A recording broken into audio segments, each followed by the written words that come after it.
रामेश्वर डूडी जी के जाने के बाद ना सिर्फ बीकानेर और राजस्थान और हमारे दल को नुकसान हुआ है, लेकिन व्यक्तिगत रूप से मुझे बहुत क्षति पहुंची है, क्योंकि एक बहुत लंबे समय तक डूडी जी और मैंने काम किया। 2013 में मैं जब अध्यक्ष बना प्रदेश कांग्रेस कमेटी का, वो नेता प्रतिपक्ष बने। वो पहली बार विधायक बने थे, लेकिन राहुल जी ने उनको जिम्मेदारी दी और हम दोनों ने मिलकर उस समय कांग्रेस पार्टी में हम लोग सिर्फ 21 विधायक जीत कर आए थे। बड़ा चुनौतीपूर्ण समय था।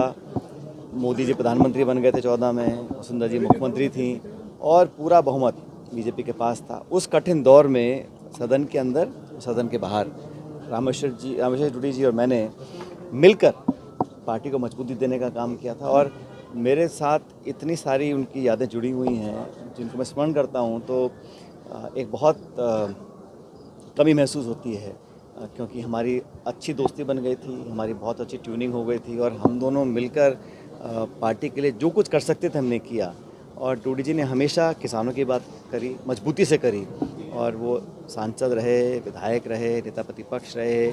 और मुझे लगता है कि उन्होंने एक अलग तरह की राजनीति करी, नौजवानों की बात हमेशा मजबूती से रखी। तो उनके जाने से बहुत दुख बहुत से कांग्रेसजनों को है और पूरे संभाग के इलाके के लोगों को है, लेकिन मुझे व्यक्तिगत रूप से, क्योंकि मैंने बहुत नज़दीकी से उनको देखा और हमने साथ मिलकर काम किया। और मैं फिर कह रहा हूँ, जब समय अच्छा होता है, सब कुछ अनुकूल होता है, तब काम करने का अलग एक तरीका होता है, लेकिन जब चुनौती होती है, कठिनाइयाँ होती हैं, बहुत कुछ समझना झेलना पड़ता है, उस समय डूडी जी और मैंने जो मिलकर काम किया वो यादें हमेशा मेरे साथ। भाषण देते थे तो अक्सर कोई ना कोई चुटकुला सुनाते थे और वो ठेठ मारवाड़ी में जो चुटकुले सुनाते थे और उनको मज़ा आता था।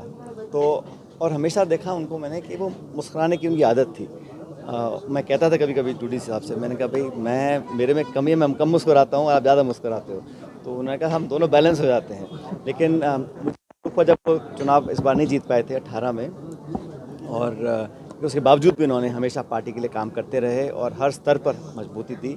ऐसे बहुत सारे वाक़ये हैं जो मेरे साथ मुझे याद हैं, लेकिन उनके जाने से बहुत कम उम्र में वो हमारे बीच नहीं रहे, तो उसका मुझे दुख है। मैं उम्मीद करता हूं कि आने वाले वक्त में हम सभी लोग मिलकर उस सपने को साकार करेंगे जो उन्होंने देखा था, ना सिर्फ बीकानेर के लिए लेकिन पूरे राज्य। रामेश्वर जी की धर्मपत्नी जी हमारी विधायक है, हमारे साथ जनता ने उनको चुनकर भेजा है। और मुझे लगता है कि सिर्फ बात व्यक्ति की नहीं, बात एक विचार की है।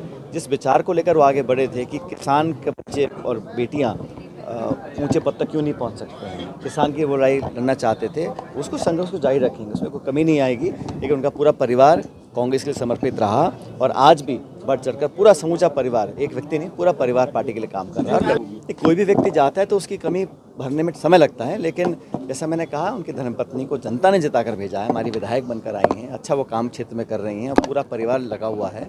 और देखो समय के साथ साथ सब घाव भरते हैं और वो लगभग 25 महीने तक कोमा में रहे और अभी 2 दिन पहले उनका स्वर्गवास हुआ। लेकिन वो जो यहाँ काम करके छोड़ गए हैं, वो जो एक नाम छोड़ गए हैं, उसका पूरा जनता के बीच हम लोग जाके उसको मान सम्मान को बनाए रखेंगे।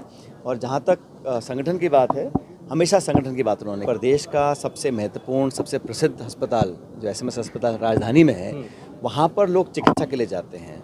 जो लोग अस्वस्थ होते हैं वो एक उम्मीद आशा के साथ जाते हैं, एडमिट होते हैं, इस भरोसे के साथ कि व्यवस्था और जो हमारा सिस्टम है हमारी देखरेख करेगा। और जो ICU में भर्ती हैं वो वैसे ही ज़िंदगी मौत के लिए जूझ रहे हैं। वहाँ पर ऐसा हादसा होना बहुत ज़्यादा ट्रैजिक है, बहुत दुखदाई है। और मुझे लगता है कि इस पर हमें अब बहुत जल्द कार्रवाई करनी पड़ेगी सरकार को, कि तह तक जाएँ कि लापरवाही थी, मेंटेनेंस था, बनाने वालों की गलती, सुपरवाइज़र की गलती, कौन वो लोग थे जो इस भीषण हादसे के लिए जिम्मेदार हैं, क्योंकि निर्दोष लोगों की जानें गई हैं। कभी दवाई पीकर बच्चे मर रहे हैं, कभी ICU में आग लग रही है। और जो मुझे, हालांकि जांच पूरी नहीं हुई, लेकिन सुबह सुबह जो लोगों ने मुझे बताया कि जो परिजन के, जो पेशेंट्स के परिजन थे, उन्होंने रात को लोगों को सचेत करने की कोशिश करी कि कुछ गड़बड़ दिख रही है, लेकिन बावजूद उसकी कार्रवाई नहीं करी।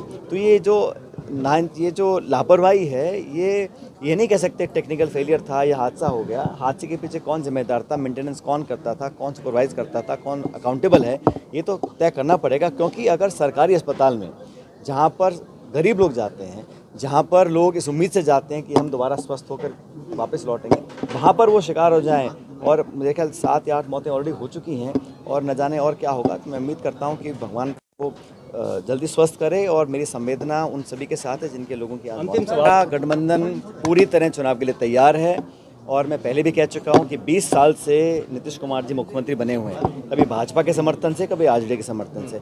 अब बदलाव की आहट गांव-गांव पहुंच चुकी है। बिहार के लोग बदलाव चाहते हैं और बेहतर विकल्प देने की स्थिति में हम लोग हैं, जो महागठबंधन हमारा है, गठबंधन आरजेडी, कांग्रेस, सीपीआई वगैरह, हम लोग मिलकर बिहार को एक नई दिशा देना चाहते हैं।